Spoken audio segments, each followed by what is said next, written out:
A paz precisa de ordem. Essa foi uma frase que mexeu comigo. Sem ordem, não há bênção. E aí eu fiquei refletindo sobre ela. E isso também tem conexão com a neurociência.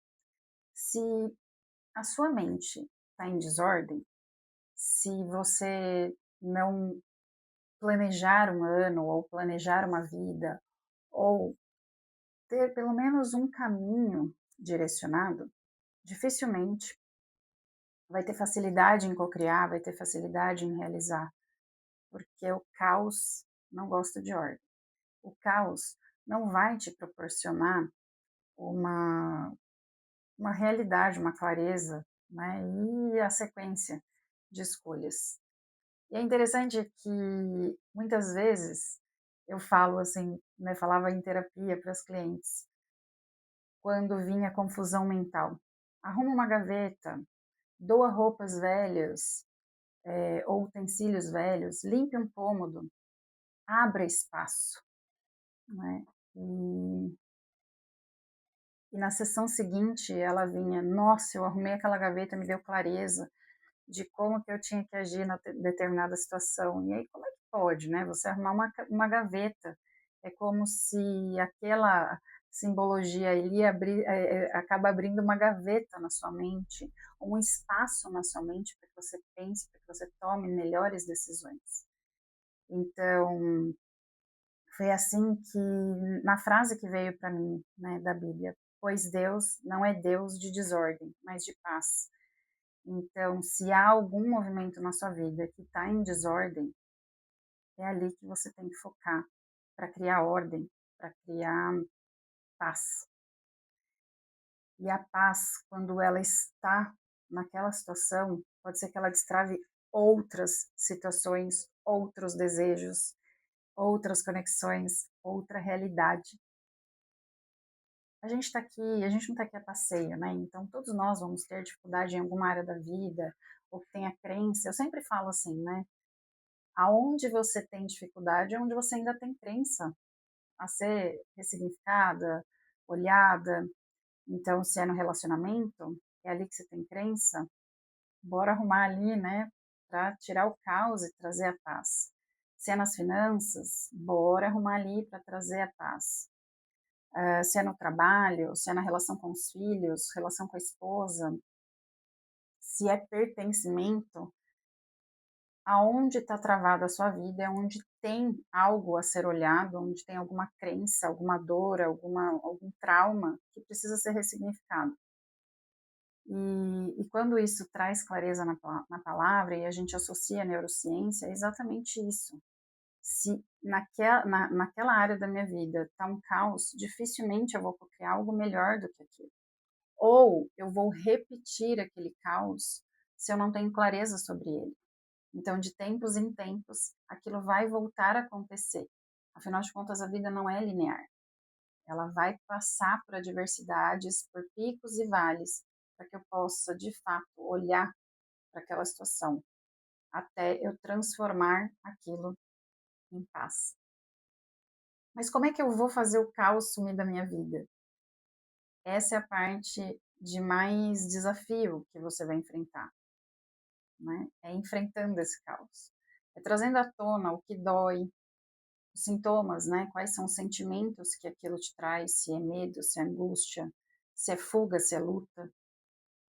Por que que eu me conecto tanto com aquela dor? Por que que eu preciso honrar aquela dor? Será que existe um bloqueio de merecimento? Será que eu não me considero capaz de melhorar aquela área da minha vida?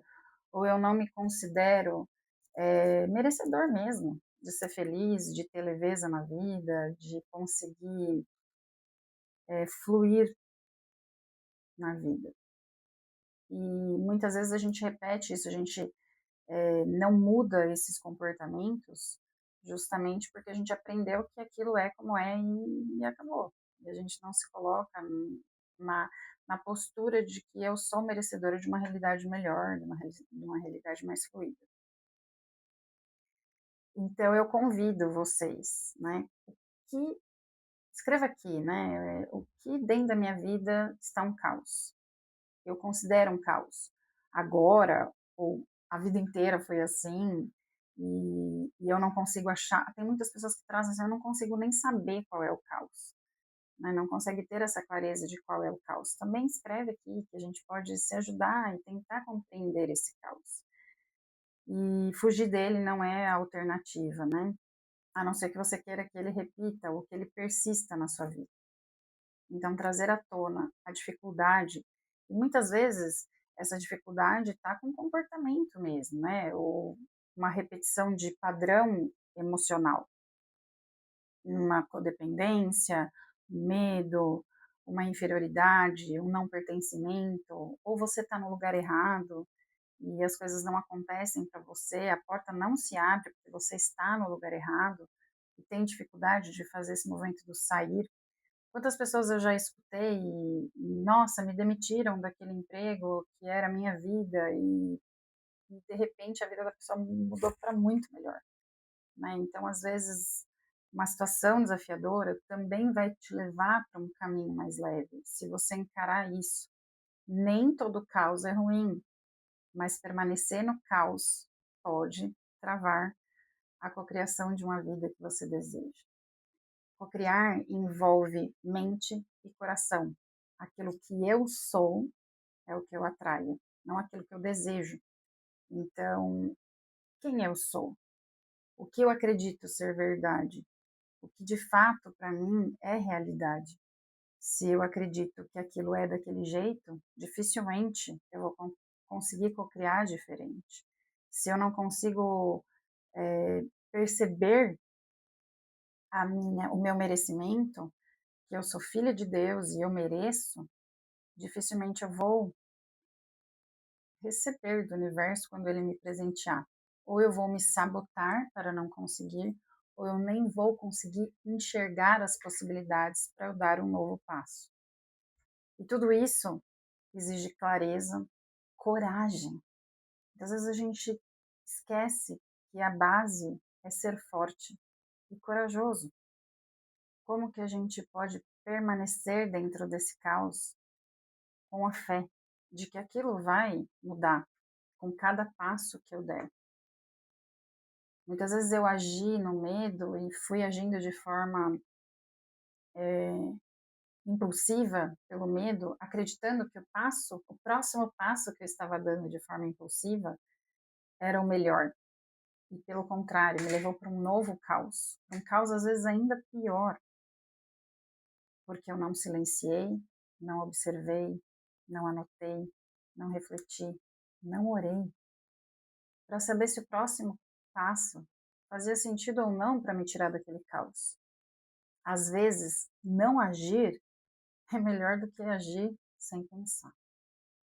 Então, esse é um caminho meu, uma trajetória minha, que mesmo diante de tantos aprendizados, de tantos cursos, de tantas trocas com pessoas, estou trazendo aqui, que acaba sendo uma dificuldade e uma constância em falhas e caos quando a gente não acessa um trauma ou uma crença muito raiz que faz com que a gente continue repetindo, repetindo, repetindo.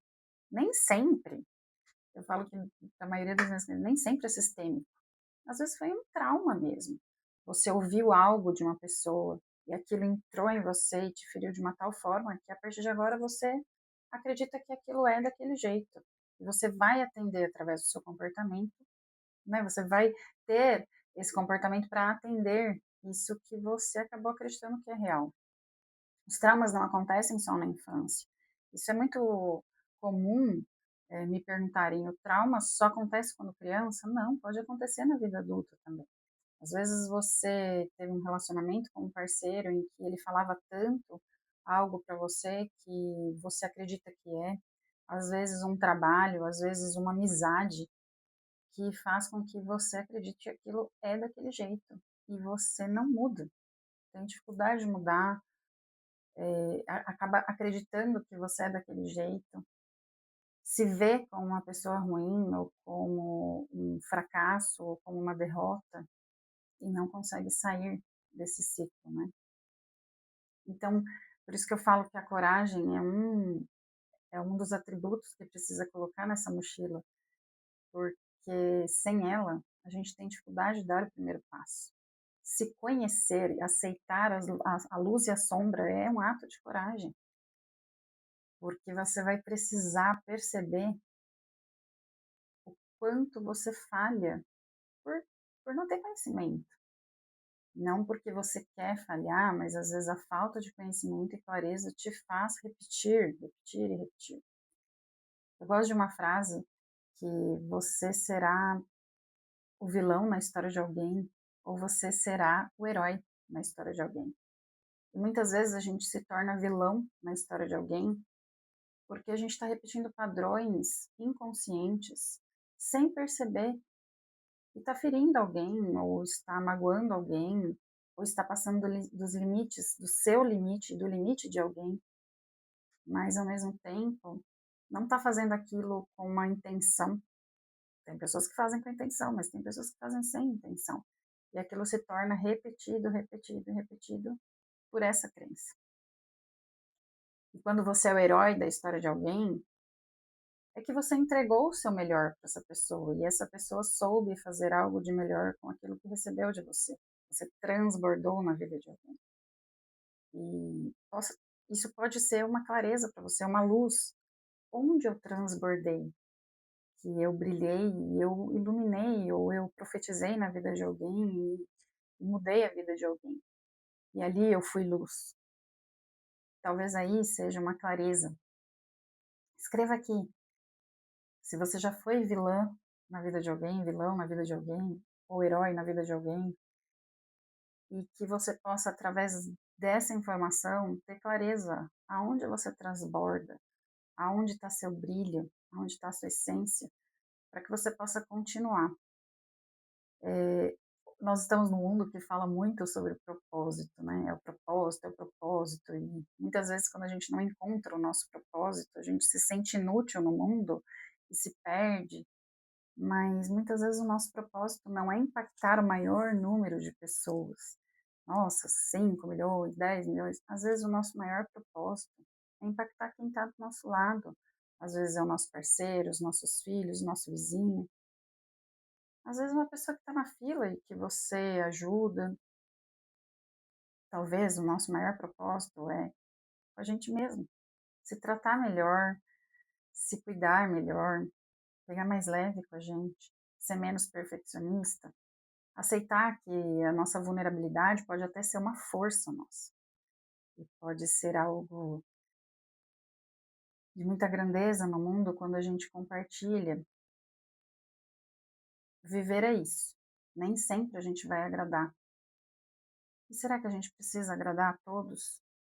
Ou a gente precisa agradar a Deus, mesmo errando, mesmo fazendo coisas não tão legais, mas que a gente possa voltar a Ele, pedir perdão, nos perdoar, perdoar o passado como foi e reescrever uma nova história. Recomeços são assim. Digita aqui, você já passou por um recomeço ou você está passando por um recomeço agora? A vida, ela vai ter vários recomeços ao longo dela. E é através disso que a gente como se diz, a gente recalcula, né? A gente percebe quem nós somos dentro da nova fase que a gente está vivendo. A gente cresce, a gente amadurece, a gente evolui e a gente aprende ao longo da vida que recomeços são importantes para a gente viver uma nova etapa da nossa vida. E que isso exige autoconsciência, né? Percepção, estar no aqui e agora, não criar uma vida automática, onde a gente vai criando conexões, sentando em mesas erradas, escolhendo errado, ou deixando outras pessoas escolherem por nós, justamente por ter medo, não ter coragem de fazer escolhas. Isso não significa que a gente daqui, né, mesmo com muita consciência, não vai escolher errado em algum momento da vida. Isso faz parte da vida. Mas quando a gente se conecta na palavra, na obediência, na neurociência, perceber nossas emoções, nos autorregular, a gente começa a fazer novas escolhas. E talvez a primeira escolha seja pausar. Espera, deixa eu perceber, deixa eu abrir espaço, deixa eu arrumar uma gaveta, deixa eu jogar fora o que não serve mais, deixa eu doar aquilo que eu posso contribuir com a outra pessoa. E deixa eu deixar comigo aquilo que me preenche, só aquilo que me preenche. Porque se eu tô com a mochila muito pesada, de coisas que não são mais minhas, de coisas que eu não tenho mais que carregar, vai ser muito difícil eu dar um novo passo para o caminho que eu decidi trilhar nesse ano e nos próximos anos da minha vida. Pense nisso. E digita aqui para mim, compartilha aqui comigo. Sua mochila está muito pesada de coisas que você não quer mais carregar? E se ela está, eu te convido. Faça a abertura dessa mochila. Tire dentro dela o que não vai mais, o que você não vai mais levar. Se é um sentimento, se é uma pessoa, se é um lugar, se é um curso. Compartilhe aqui comigo o que você não quer mais levar para 2026 adiante. Compartilhe esse vídeo com quem você quer abençoar nesse ano de 2026, para que possa abrir mente e coração para uma cocriação de um novo tempo, de uma nova era.